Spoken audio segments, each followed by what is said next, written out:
இவர் ஒரு எதிர்கட்சி தலைவர். நாளைக்கு சட்டமன்றத்துல கேட்கிற கேள்விகளுக்கு முதலமைச்சரால பதில் சொல்ல முடியாது. முதலமைச்சரோட ஸ்கிரிப்ட் ரைட்டர் வீட்டுல தூங்கிட்டு இருக்காருங்கிறதுக்காக எங்களை கைது செய்து அடைக்கிறது ஜனநாயகத்தின் குரவலை நசுக்குவது. வேறு எல்லோரும் எப்படி பொதுவெளியில பேசுறாங்க, நீங்க உங்க தொண்டர்களும் நீங்களும் எப்படி இருக்கீங்க? நாராச அரசியலினுடைய உச்சம். அப்படி கைது செய்யப்பட வேண்டும் என்றால் முதலில் கைது செய்யப்பட வேண்டியது இந்த தற்குறி முதலமைச்சரை தான். இல்ல இங்க அவர் நான் என்ன வெளிப்படையாவே பேச விரும்புறேன். அவர் திரிஷா பேரை எங்கேயும் குறிப்பிடல. பாஜகவின் பல தலைவர்கள் உங்களை எப்படி பேசினாங்க, தொட்டிங்களா? கவர்ச்சி காட்டி ஜெயிச்சுட்டேன்னா நான் என்ன அப்படின்னு ஒரு வார்த்தையை டாஷ் விட்டார் தெரியுமா? நான் என்ன பொம்பளையா அப்படின்னு கேட்கறதா அந்த வார்த்தை. அப்ப முதலமைச்சருக்கு பெண்கள் என்றால் மரியாதையற்ற தனமாக நான் என்ன பொம்பளையா கவர்ச்சி காட்டுறதுக்குன்னு சொன்ன வார்த்தையை மறந்துடக்கூடாது. பேர் வரும்போது உதயநிதி அவர்கள் அதை தப்பு அப்படிலாம் பேசக்கூடாதுன்னு சொல்லணும். அவர் ரசிச்சுக்கிட்டு காவிரி கிண்டலா இருங்கடா உங்களை எல்லாம் திமுக காரனெல்லாம் ஒழிக்கிறேன்னாரா இல்லையா? முட்டாள் முதலமைச்சர்னு சொன்னாரா இல்லையா? உடனடியாக அவர் வீட்டுக்கு முன்னாடி அவ்வளவு கூட்டம், தமிழ்நாடு எங்கும் போராட்டம். அமைச்சர் ராஜ்மோகன் அவர்கள் ஒரு ட்வீட் போட்டிருக்காரு. அந்த வீடியோல பொதுமக்களை திமுகவினர் தாக்குறாங்க, வன்முறையை கையில் எடுக்கிறாங்கிற ஒரு விஷயம். சார், நீங்க ஒரு எதிர்கட்சி தலைவரை பொய் வழக்கு போட்டு தன்னுடைய தோழிக்காக கைது செய்வீங்க அப்படின்னா அந்த இயக்கத்தை வழிநடத்துகிற, அந்த இயக்கத்தை பின்பற்றுகிற தொண்டர்கள் கைகட்டி வாய் மூடி வேடிக்கையா பார்த்துக்கிட்டு இருப்பாங்க.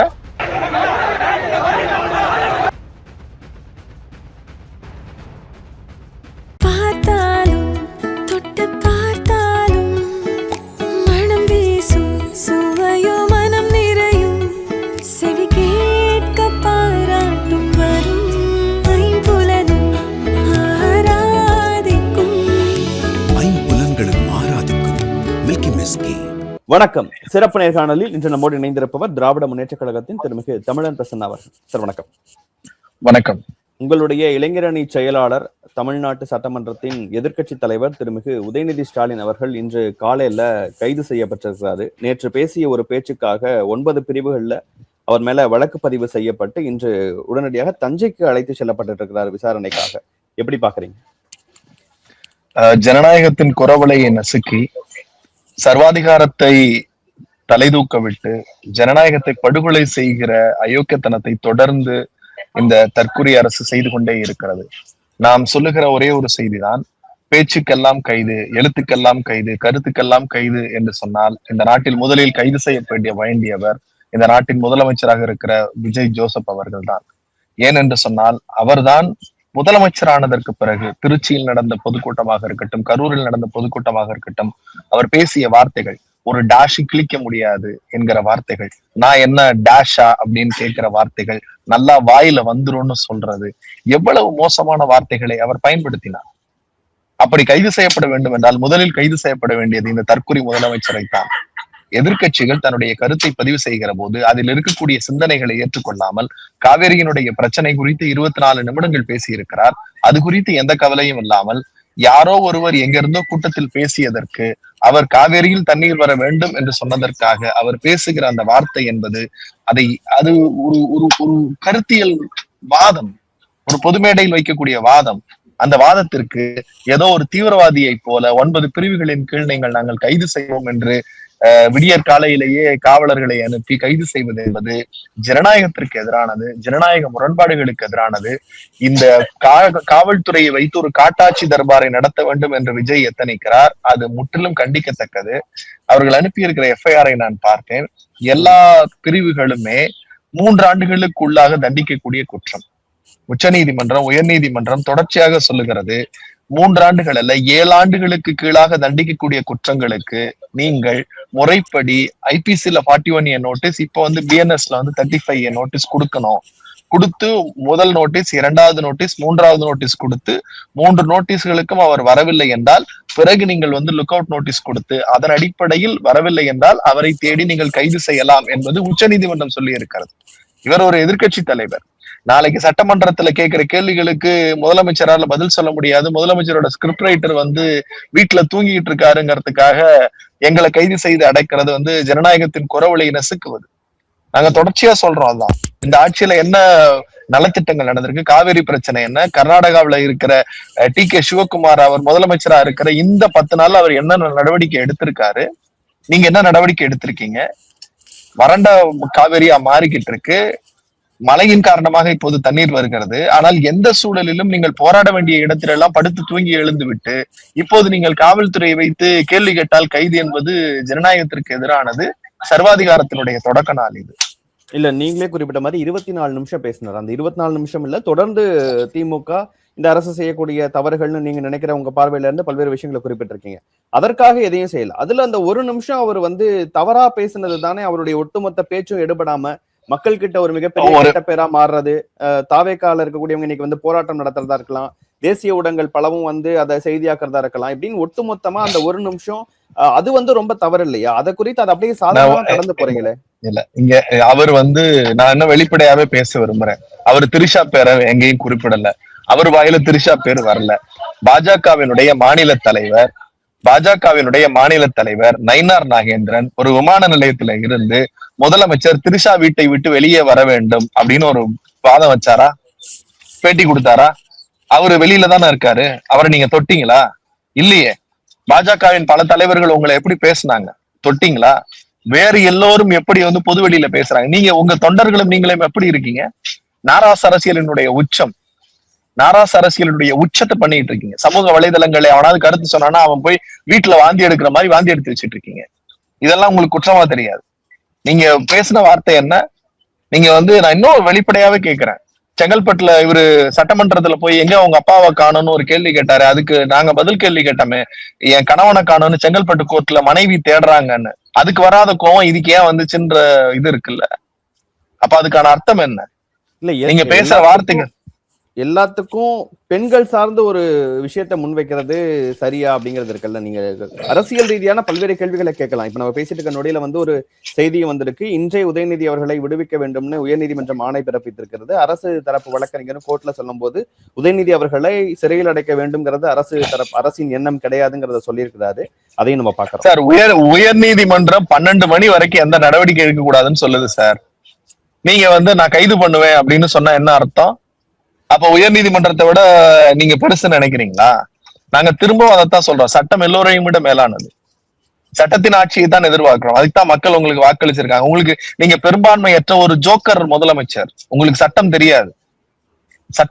நீங்க பெரும்பான்மை ஆட்சி அமைக்கணும்னு மக்கள் உங்களுக்கு வாக்களிக்கல. செய்யற தவறுகள் குறித்து கேள்வி கேளுங்க. டம்மி முதல்வர்ங்கிறது, ஜோக்கர் முதல்வர்ங்கிறது, இந்த மாதிரி வார்த்தைகள்லாம் சரியாங்கிறதா ஒண்ணு. இன்னொன்னு, எனக்கு விமர்சனத்தை ஏன் திமுக மேல வைக்கணும் சார்? அது சாதாரண ஏதோ ஒரு முதலமைச்சர் கிடையாது. தமிழ்நாட்டின் எதிர்க்கட்சி தலைவர் அவர் இப்படி வைக்கிறது சரி?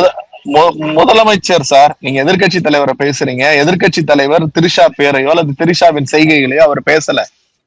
நாங்க எங்களை போல முன்னணி தலைவர்கள் யாரும் திரிஷாவின் பெயரை கூட சொன்னதில்ல. இப்ப அவர் சொல்ல வைக்கிறார். அவங்கள ஸ்வீட் கொடுத்து கொண்டாடிக்கிட்டு இருக்காங்க. எதுக்கு கொண்டாடிக்கிட்டு இருக்காங்கன்னு எங்களுக்கு தெரியல. அவங்களே அவங்க தலைவரையும் அவங்களுடைய தோழியையும் கொச்சைப்படுத்திக்கிட்டு இருக்காங்க. நாங்க இங்க எதுவும் பண்ணல.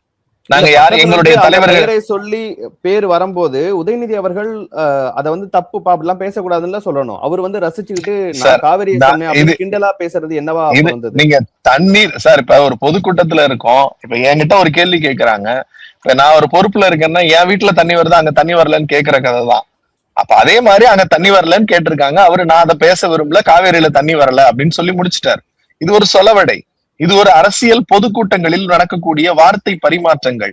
அப்படி நீங்க இந்த கேள்வி கோபத்தோட கேக்குறீங்கன்னா, அந்த அறம் முதலமைச்சராக இருந்த ஜோசப் விஜய் அவர்கள் கவர்ச்சி காட்டி ஜெயிச்சுட்டேன்னா நான் என்ன அப்படின்னு ஒரு வார்த்தையை டாஷ் விட்டார் தெரியுமா? நான் என்ன பொம்பளையா அப்படின்னு கேட்கறதா அந்த வார்த்தை. அப்ப முதலமைச்சருக்கு பெண்கள் என்றால் மரியாதையற்ற தனமாக நான் என்ன பொம்பளையா கவர்ச்சி காட்டுறதுக்குன்னு சொன்ன வார்த்தையை மறந்துடக்கூடாது. கரூர்ல அவர் என்ன பேசினார்? ஒரு டேஷ் அப்படிங்கிற வார்த்தையில டேஷ்ல என்ன வேணாலும் ஃபில் பண்ணிக்கலாம். இப்படி தரமற்ற வார்த்தைகளை ஆதவர்ஜுனா என்ன பேசினாரு? ஆட்சியில இல்லாதப்ப, நாங்க ஆட்சியில இருக்கிறப்ப செந்தில் பாலாஜியை பார்த்து செந்தில் பாலாஜி ஒரு ரவுடின்னு சொன்னாரா இல்லையா? இருங்கடா அவங்களெல்லாம் திமுக காரனெல்லாம் ஒழிக்கிறேன்னாரா இல்லையா? முட்டாள் முதலமைச்சர்னு சொன்னாரா இல்லையா? இந்த நிர்மல் ராஜோ இல்லது ஆதவர்ஜுனா போன்றவர்கள் எல்லாரும் என்ன பேசினார்கள்? இவங்க எங்களுக்கு பாடம் எடுக்க வேண்டாம். அந்த கூட்டத்துல நடந்த ஒரு வார்த்தை பரிமாற்றம், அவ்வளவுதான் சார். இது ஜெயலலிதா இருந்திருந்தா என்ன நடவடிக்கை எடுத்திருப்பாரோ அந்த நடவடிக்கை தான் இன்றைக்கு முதல்வராக இருக்கக்கூடிய விஜய் எடுக்கிறாருன்னு நிர்மல்குமார் அமைச்சர் அவர்கள் சொல்றாரு. நிர்மல்குமார்லாம் ஒரு கோமாளிங்க. நிர்மல்குமாருக்கு ஜெயலலிதா அம்மாவை பத்தி என்ன தெரியும்? நான் ஜெயலலிதா ஆட்சியே சொன்னேன். என் மேல ஜெயலலிதா பேர்ல 176 எஃப்ஐஆர் போட்டாங்க. காட்டாட்சி தர்பார் நடத்தினாங்க. என்றால் கைது, ஏன் என்றால் கைது, தும்புனா கைது, உக்காந்தா கைது, என் வீட்டெல்லாம் அடிச்சு உடைச்சு நொறுக்குனாங்க அதிமுகவினர். அதெல்லாம் பத்தி கவலை இல்லை. அது காட்டாட்சின்னு சொல்றோம், ஹிட்லர் ஆட்சின்னு சொல்றோம் ஜெயலலிதா ஆட்சிய. அதைத்தான் நிர்மல்ராஜ் சொல்றாரு. நிர்மல்ராஜுக்கு பேசுறதுக்கு எல்லாம் தகுதியே கிடையாது. நிர்மல்ராஜ் RSSல இருந்தப்ப இதே விஜயை பத்தி என்ன சொன்னார்? இதே நிர்மல்குமார் எடப்பாடியை பத்தி என்ன பேசினார்? டிடிவி தினகரனை பத்தி என்ன பேசினார்? 10 கட்சி தாண்டிட்டு வந்த முதலமைச்சர் பாஷையில சொல்லணும்னா டாஷ் நிர்மல்குமார்லாம் எங்களை பத்தி பேசுறதுக்கு எந்த தகுதியும் இல்லை. இந்த வார்த்தையெல்லாம் எனக்கு முதலமைச்சர் தான் சொல்லிக் கொடுக்கிறார். இல்ல, ஏற்கனவே உங்கள் சட்டமன்ற உறுப்பினர் மார்க்கண்டேயன் அவர்கள் இதே போன்று வேறொரு விஷயம் பேசியதற்காக அவதூறு வழக்கு போட்டு அரெஸ்ட் பண்ணி இன்றுதான் வெளியே வர இருக்கிறாரு. ஏற்கனவே அனிதா ராதாகிருஷ்ணன் மேல இப்படியான ஒரு விஷயம், இப்படி வந்து இன்றைக்கு எதிர்க்கட்சி தலைவரே வருது. ஆட்சிக்கு வந்த ஒரு 100 நாட்களுக்குள்ள இந்த ஆட்சி மேல இவ்வளவு நீங்க தனிப்பட்ட ரீதியில அவதூறா பேசுறீங்க நம்ம புரிஞ்சுக்கணுமா, இல்ல உங்களை அவங்க டார்கெட் பண்றாங்கன்னு புரிஞ்சுக்கணுமா? சார், நான் ஒரு 2 விஷயம் இதுல எடுத்துக்கிறேன் சார். ஒண்ணு வந்து நாங்க யாரையும் தனிப்பட்ட ரீதியா பேசல, தொடர்ச்சியா நாங்க சொல்லிக்கிட்டு வரோம். இந்த ஆட்சி என்பது காட்டாட்சி தர்பாரை நடத்த வேண்டும் என்பதற்காக போன வெள்ளிக்கிழமை முதலமைச்சர் போனார் சார். சாட்டர்டே சண்டே எங்க இருந்தாருன்னு ஒரு பத்திரிகையாளரா உங்களை கேட்கிறேன், உங்களுக்கு தெரியுமா? எங்க இருந்தாருன்னு தெரியுமா? இந்த கேள்வியை கேட்க முடியல. என் முதலமைச்சர் ரவுண்ட் த கிளாக் வேலை பார்க்கணும், முதலமைச்சர் அலுவலகம் வேலை பார்க்கணும். இந்த சனிக்கிழமை ஞாயிற்றுக்கிழமை முதலமைச்சர் எங்க சார் இருந்தாரு? யாருக்காவது தெரியுமா? இத கேள்வி கேட்க ஏதாவது அலுவல் ரீதியிலான பணிகள் நின்னுச்சா? ஒரு விஷயத்தை வெளியே சொன்னாங்களா? காவேரி பிரச்சனை தலைகீழா போய்கிட்டு இருக்கு சார். அனைத்து கட்சி கூட்டத்தை கூட்டுங்கன்னு காவேரி அமைப்புகள் கேக்குது, எதிர்கட்சிகள் கேக்குது. முதலமைச்சர் என்ன பண்ணிட்டு இருக்காரு? சாட்டர்டே சண்டே ஹாலிடேல போறாரா? நீங்க கேக்குறீங்கல்ல அனிதா ராதாகிருஷ்ணன் கைது, மார்க்கண்டேயன் கைதுன்னு. நீங்க சட்டமன்றத்துல அவங்க அப்பாவை காணோம், சட்டமன்றத்து கதவு ஜன்னல்லாம் இழுத்து மூடி வச்சுட்டு தான் பேசணும். இதெல்லாம் ஜனநாயகமா? இதெல்லாம் உங்க சினிமா ஷூட்டிங்ல வச்சுக்கோங்க, சட்டமன்றத்துல வைக்க கூடாது. அப்படி நீங்க பேசுனீங்கன்னா உங்களுக்கு அப்படிதான் பதில் வரும். எங்க எதிர்கட்சி தலைவர்லாம் ரொம்ப கண்ணியமா பேசுறாரு. நாங்கெல்லாம் அந்த இடத்துல இருந்தோம்னா எங்க பொறுமையை தான் இழப்போம். நான் மீண்டும் சொல்லுகிறேன், நாங்கள் என்ன ஆயுதம் எடுக்க வேண்டும் என்பதை அவர்கள் தான் தீர்மானிக்கிறார்கள். இல்ல, இன்னைக்கு எதுக்கு 9 பிரிவுகள்ல வழக்கு போட்டனால அரெஸ்ட் பண்ணுன்ட்டு உதயநிதி ஸ்டாலின் அவர்களின் இல்லத்துக்கு வராங்க, பேசுறாங்க, அரெஸ்ட் பண்ணிட்டு கூட்டு போறாங்க. உடனடியாக அவர் வீட்டுக்கு முன்னாடி அவ்வளவு கூட்டம், தமிழ்நாடு எங்கும் போராட்டம். அமைச்சர் ராஜ்மோகன் அவர்கள் ஒரு ட்வீட் போட்டிருக்காரு, அந்த வீடியோல வந்து பொதுமக்களை வந்து திமுகவினர் தாக்குறாங்க, வன்முறையை கையில் எடுக்கிறாங்கிற ஒரு விஷயம். இந்த அளவுக்கு எக்ஸ்ட்ரீமா போறது சரியா? எல்லாரும் வந்து பொது வாழ்க்கைக்கு பொதுமக்களுடைய வாழ்க்கைக்கு பாதிப்பு ஏற்படுத்துற மாதிரி போராட்டம் ஆர்ப்பாட்டம் இறங்குறது, இதெல்லாம் சரியா? சார், நீங்க ஒரு எதிர்கட்சி தலைவரை பொய் வழக்கு போட்டு தன்னுடைய தோழிக்காக கைது செய்வீங்க அப்படின்னா அந்த இயக்கத்தை வழிநடத்துகிற, அந்த இயக்கத்தை பின்பற்றுகிற தொண்டர்கள் கைகட்டி வாய் மூடி வேடிக்கையா பார்த்துக்கிட்டு இருப்பாங்க? தன் தலைவருக்காக நியாயம் கேட்பாங்க. நீங்க ஜனநாயகத்தை படுகொலை செய்யறப்ப அந்த ஜனநாயகத்தை தட்டி கேட்கிற ஒரு தன்மையோட தான் எங்க தொண்டர்கள் இறங்கி போராடுறாங்க, நியாயம் கேட்கிறாங்க சார். எந்த பொதுமக்களையும் தாக்கல. இது ராஜ்மோகன் தம்பியோட டைவர்ட்டிங் டாக்டிக்ஸ். அவர் சொற்பொழிவாளர், என்னுடைய அன்பு தம்பி, அவருக்கு எப்படி டைவர்ட் பண்றதுன்னு தெரியும்.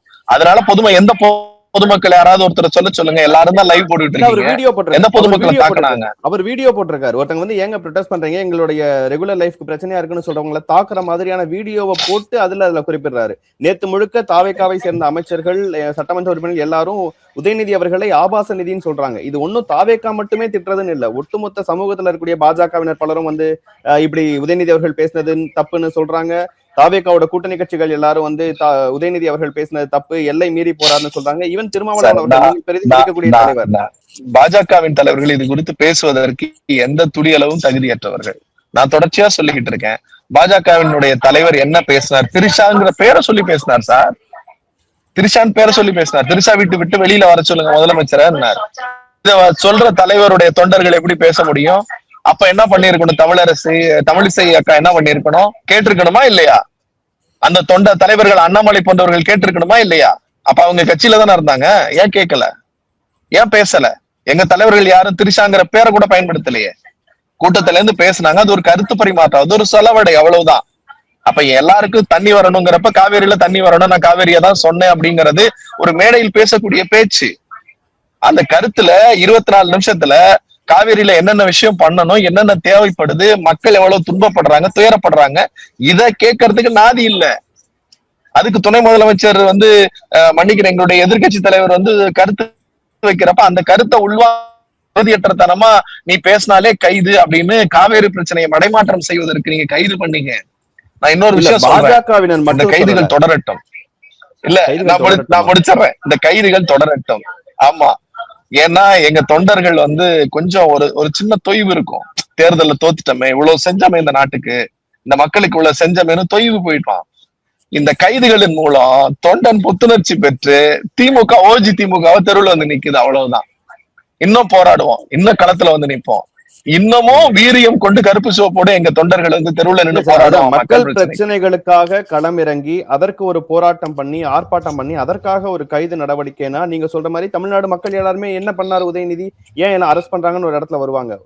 அதுதான் நடந்திருக்கு, அவதூறா பேசிட்டாரு, அதுதான் நடந்திருக்கு, தவறா பேசிட்டாரு, தகாத சொற்களை யூஸ் பண்ணிட்டாரு அப்படிங்கிற விஷயத்துக்காக அரெஸ்ட் பண்ணும்போது யாரு நிப்பாங்க? பொதுமக்கள் பார்வையில சார் இது வந்து போர்ட்ரேட் சார். நீங்க பெண் குறித்து பேசினார், எந்த பெண் குறித்து பேசினார் உதயநிதி? அவர் வாயில இருந்து ஏதாவது பெண் பேர் வந்துச்சா? பதில் சொல்லுங்க. இல்லை, யாரையாவது தனிப்பட்ட ரீதியா சொல்லி இல்ல நான் பொதுவெளியில இருக்கிறதா சொல்றேன். யாரையுமே தப்பா பேசல, யாரையுமே கிண்டல் பண்ணல, பெண்களை அவர் அவதூறா பேசல நீங்க நினைச்சீங்கன்னா அந்த வீடியோ பாக்குற மக்கள் அதை புரிஞ்சுப்பாங்க. நான் புரிஞ்சுக்கிட்டேன், நான் திரும்பவும் அதான் சொல்றேன். உங்களுக்கு மடைமாற்றம் செய்வதற்கு எதுவும் கிடைக்கவில்லை என்பதற்காக நீங்க பிரச்சனைய டைவர்ட் பண்றீங்க. நீங்க பேசின கருத்து வந்து காவேரி இஷ்யூ, அதுக்கு என்ன பண்ணிருக்கீங்கன்னு கேட்டா வாய திறக்கிறதுக்கு வக்கில்ல முதலமைச்சருக்கு. வீட்டுல உட்காந்து தூங்கிட்டு இருக்காரு, Saturday Sunday holiday chief minister. நீங்க அது குறித்து பேசுனா நைட்டோட நைட்டா நான் கைது பண்ணுவேன் அப்படிங்கிறது. நேத்து ஒண்ணு இல்லைங்க, தஞ்சாவூர்ல அந்த கூட்டத்தை பார்த்து பயந்துட்டாப்ல.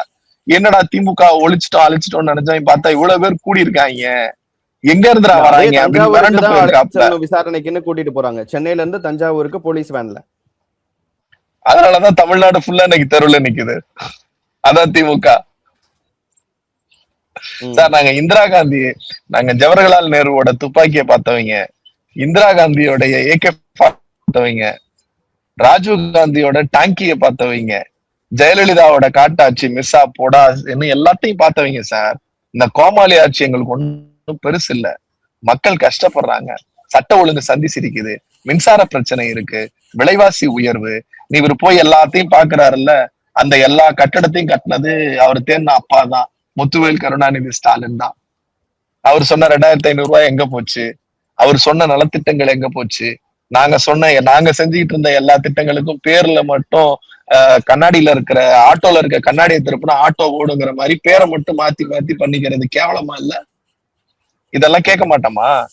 அப்புறம் நீ எதுக்கு ஆட்சிக்கு வந்தங்கிற வார்த்தையை வைப்போம் இல்ல? ஓகே, இன்று காலையில அவ்வளவு சிக்கல்கள், கொஞ்சம் வெயிட் பண்ணுங்க, 12 மணி வரைக்கும் நீதிமன்றம் கைது பண்ண வேணாம்னு சொல்லியிருக்கு. அதெல்லாம் மீறி வேகமாக அரெஸ்ட் பண்ணணும்னு நினைச்சாங்க அப்படின்னு உங்களுடைய பார்வையில, உங்களுடைய வார்த்தைகள்ல சொல்லணும்னா அப்படிப்பட்டவங்க அந்த அரசு தரப்பு வழக்கறிஞர் இன்னைக்கு கோர்ட்ல அவரை ரிமாண்ட் செய்யற எண்ணம் எங்களுக்கு இல்ல, அவர் போலீஸ் ஜாமீன்ல விசாரணைக்கு அப்புறமா விடுவிக்கப்படுவாரு அப்படிங்கிற வாதங்களை முன்வைக்கிறது என்ன மாதிரியான விஷயம்? சார், நான் ஒரு வழக்கறிஞரா சொல்றேன் சார், இதுல கைது பண்ண முடியாது சார். நான் தான் சொல்றேன், 41 இயர் நோட்டீஸ் அனுப்பாம 3 ஆண்டுகள் இல்ல 7 ஆண்டுகளுக்கு கீழாக இருக்கக்கூடிய குற்றங்களுக்கு தண்டிக்க முடியாது, அரெஸ்ட் பண்ண முடியாது. Notice should be served. Supreme கோர்ட்டோடைய ஹையர் பெஞ்ச் மேண்டேட்டரி ஆர்டர் அது. 7 ஆண்டுகளுக்கு கீழ் குற்றம் புரியக்கூடிய தண்டனைகளுக்கு நீங்கள் கைது செய்ய முடியாது.